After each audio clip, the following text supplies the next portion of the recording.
নমস্কার, আমার নাম মোহাম্মদ সাবান মাহমুদ। আমি চাচল টিচার্স ট্রেনিং কলেজের একজন শিক্ষক, গণিতের শিক্ষক। আজকে ডিএলএড এর ফার্স্ট ইয়ারের ইউনিট 5 মড অর্থাৎ সংখ্যাগুলো মান বা ওর আরেকটা নাম আছে, সেটা হচ্ছে বহিঃস্থক, সেটা আমরা জানি। সেটা কি? সংখ্যাগুলো মান হচ্ছে যেটা কি বেশিবার রয়েছে, সংখ্যাটা অর্থাৎ পরিসংখ্যাটা যেটা বেশিবার রয়েছে। যেরকম উদাহরণ হিসাবে যদি বলি আমরা যে 3, 7, 9, 7, 5 বা 8, 5, 7, 9, 7, এতগুলো যে সংখ্যা লিখলাম, এদের মধ্যে সবচেয়ে বেশি কোনটা সংখ্যা আছে? 7।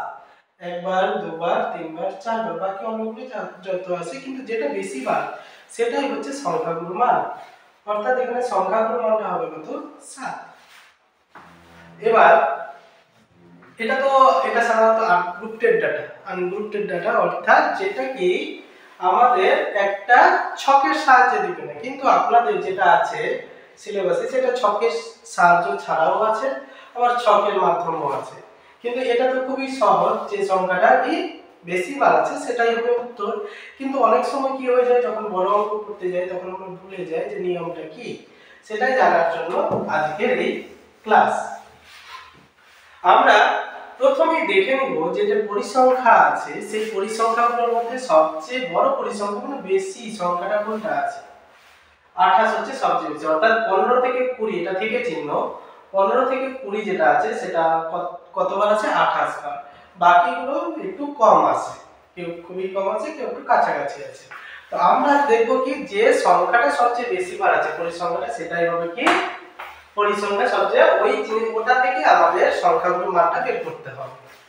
তাহলে এখানে কিছু ভাষার ব্যাপার আছে, সেই ভাষাগুলো একটু আমি লিখছি। কি লিখব? প্রথমে সংখ্যাগুলো মান সংবলিত শ্রেণীটি হলো, সংখ্যাগুলো মান সংবলিত শ্রেণীটি হলো, অর্থাৎ এখানে যেটা বেশি বার আছে তার শ্রেণীটা, যেরকম এখানে 28 সবচেয়ে বেশি বার আছে, তার শ্রেণীটা হচ্ছে 15 থেকে কত? 20। তাহলে এখানে 15 থেকে 20 শ্রেণীটা হচ্ছে সংবলিত শ্রেণী, হচ্ছে 15 থেকে 20। এবার আমাদের যেহেতু বের করতে হবে যে সংখ্যাগুলো মান, তাহলে আমরা প্রথমেই চলে যাব যে নির্ণেয় সংখ্যাগুলো মান। নির্ণেয় সংখ্যাগুলো মান,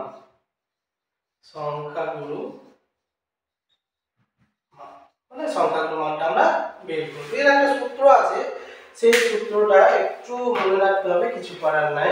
সেই সূত্রটা হচ্ছে কি L plus f1 minus f0 by 2 f1 minus f0 minus f2 into কি h। এবার আপনাদের ধারণা হতেই পারে যে এখানে অন্যান্য যে সংখ্যাগুলো আছে, এই যেগুলো লিখলাম সেগুলো আসলে কি? f1 l এগুলো আসলে কি? এগুলো কিছু না, একটু বলে দিচ্ছি আমি। এগুলো হচ্ছে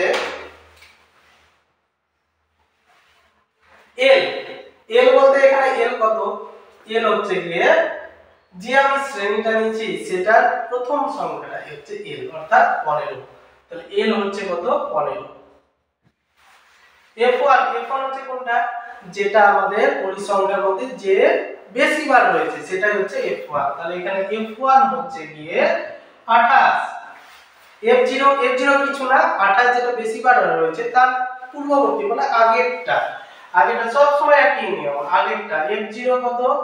f0 হচ্ছে 18।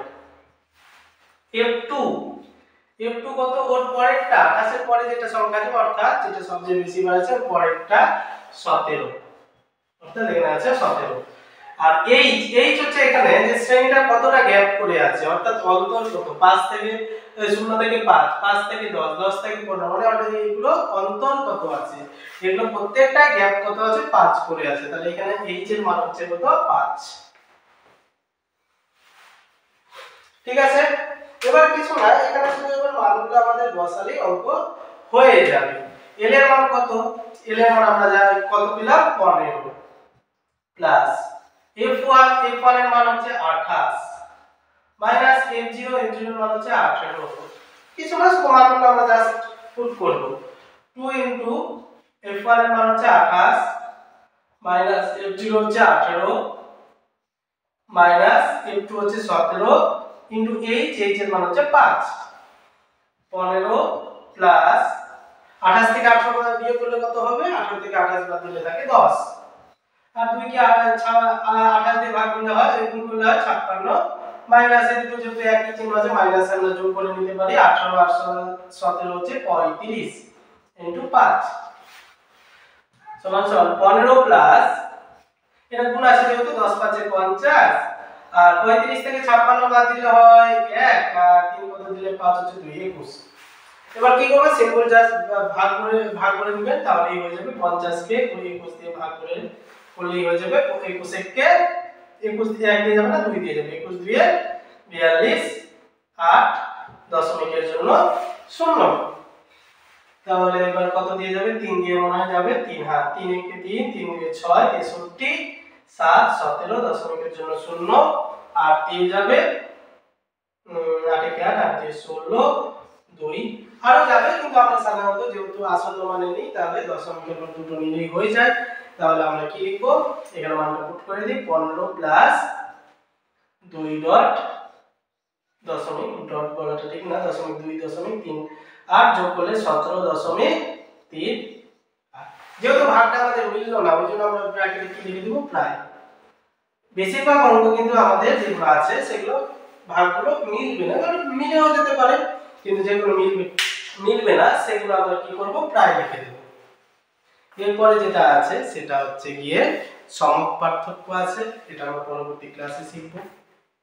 যদি ভিডিও ভালো লাগে তাহলে চারজন টিচার্স ট্রেনিং কলেজের যে অফিসিয়াল ইউটিউব চ্যানেল আছে সেখানে গিয়ে একটু লাইক সাবস্ক্রাইব করে দিবেন, শেয়ার করে দিবেন।